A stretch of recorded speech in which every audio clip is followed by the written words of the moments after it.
कहानी की शुरुआत 5 दिसंबर 1872 को होती है। वो दिन जब ब्रिटिश शिप डेल ग्रेशिया अपने सफर पर निकलता है, लेकिन सफर के बीच में कैप्टन डेविड मोरहाउस और इनके क्रू को एक शिप नजर आता है। इस शिप ने उन्हें हैरान कर दिया क्योंकि ये शिप मैरी सेलेस्टी था। ये वही शिप था जो आज से तकरीबन 8 दिन पहले न्यूयॉर्क से जुनोआ निकला था। इस शिप को तो अब तक अपनी मंजिल पर पहुंच जाना चाहिए था, लेकिन ये डेल ग्रेशिया के रास्ते में क्या कर रही थी? कैप्टन मोरहाउस ने अपनी शिप से मैरी कैलिस्ट्री शिप के साथ कांटेक्ट करने के लिए काफी सिग्नल भेजे, लेकिन इनके एक भी सिग्नल का जवाब मौसूल नहीं हुआ। तो कैप्टन डेविड मोरहाउस ने अपने शिप को मैरी कैलिस्ट्री शिप के पास ले जाने का फैसला किया। जब ये इस शिप के पास पहुंचे तो इन्हें मालूम हुआ कि मैरी कैलिस्ट्री शिप में कोई इंसान मौजूद नहीं। ये शिप तनहा लहरों के सहारे अटलांटिक ओशन पर तैर रहा था। कैप्टन डेविड मोरहाउस ने अपने क्रू को मैरी कैलिस्ट्री शिप पर भेजने का फैसला किया। मैरी कैलिस्ट्री शिप पर 10 लोगों को सफर पर भेजा गया था, जिनमें कैप्टन बेंजामिन स्पोनर ब्रिग्स, उनकी बीवी, बेटी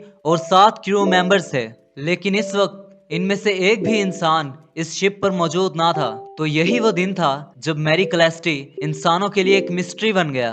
तो आज की इस वीडियो में हम यही जानने की कोशिश करेंगे कि शिप में मौजूद वो 10 लोग आखिर गए कहां। ये शिप शुरू से ही छोटे मोटे हादसात का शिकार होती रही थी। इसकी मिस्ट्री को ठीक से जानने के लिए हमें वक्त में थोड़ा पीछे जाना पड़ेगा। तो ये वक्त है 1861 का, जब मैरी कैलिस्ट्री शिप को अमेज़न के नाम से जाना जाता था। ये शिप शुरुआत से ही अपने बैड लक की वजह से मशहूर थी। आज तक किसी को नहीं मालूम कि इस शिप का ऑनर कौन था जिसने इस शिप को बनवाया था। अपने सफर में शिप डैम से डैमेज होकर ये जिस शिपयार्ड पर रिपेयर होने के लिए गई थी, वो सारा शिपयार्ड आग लगकर तबाह हो गया था।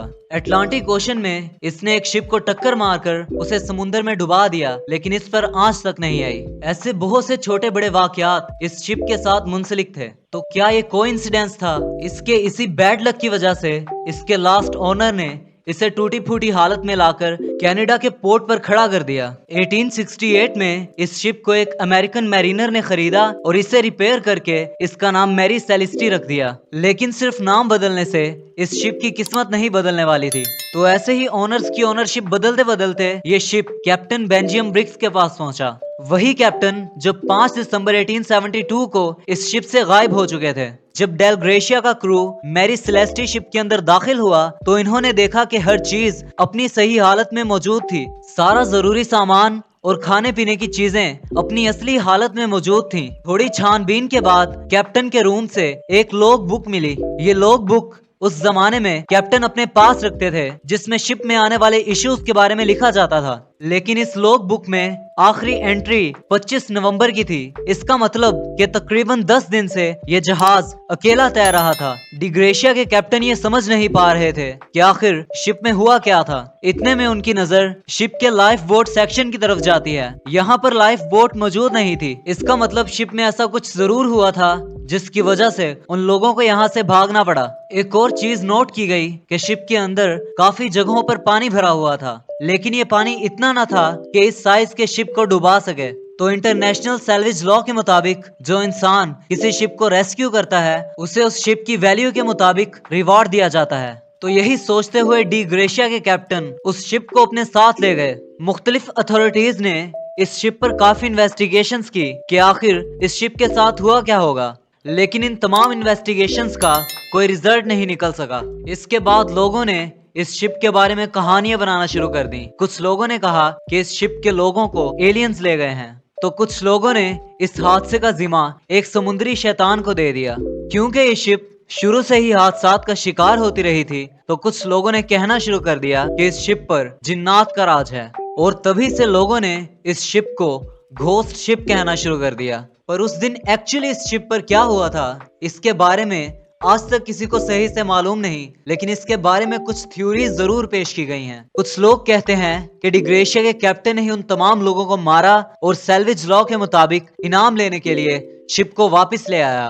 दूसरी थ्योरी ये दी गई कि इस शिप पर तकरीबन 1700 अल्कोहल के बैरल्स मौजूद थे, लेकिन जब ये शिप अथॉरिटीज के पास पहुंचा तो इसमें से 9 बैरल्स कम थे। हो सकता है कि उन 9 बैरल्स को आग लग गई हो, जिसकी वजह से इन लोगों को यहाँ से जान बचाकर भागना पड़ा। लेकिन इस थ्योरी के भी सबूत नहीं मिले, क्योंकि अगर ऐसा हुआ होता तो शिप पर कहीं ना कहीं आग लगने के निशानात जरूर होते। तीसरी थ्योरी ये दी गई कि हो सकता है कि शिप समुद्री तूफान की लपेट में आ गया हो, जिसकी वजह से शिप में पानी भरना शुरू हो गया हो और उन लोगों को अपनी जान बचाने के लिए लाइफ बोट में बैठकर भागना पड़ा। और हो सकता है कि ये लाइफ बोट समुद्री तूफान का सामना ना कर सकी हो और ये तमाम लोग समुद्र में डूब के मर गए हों। इस हादसे को तकरीबन 150 साल होने वाले हैं, लेकिन आज तक किसी को ठीक से मालूम नहीं कि उस दिन शिप में हुआ क्या था। मैरी सेलेस्टी शिप के साथ आखिर हुआ क्या था और इसमें मौजूद लोगों ने किन हालात में इस शिप को छोड़ा था, ये आज तक एक मिस्ट्री ही है।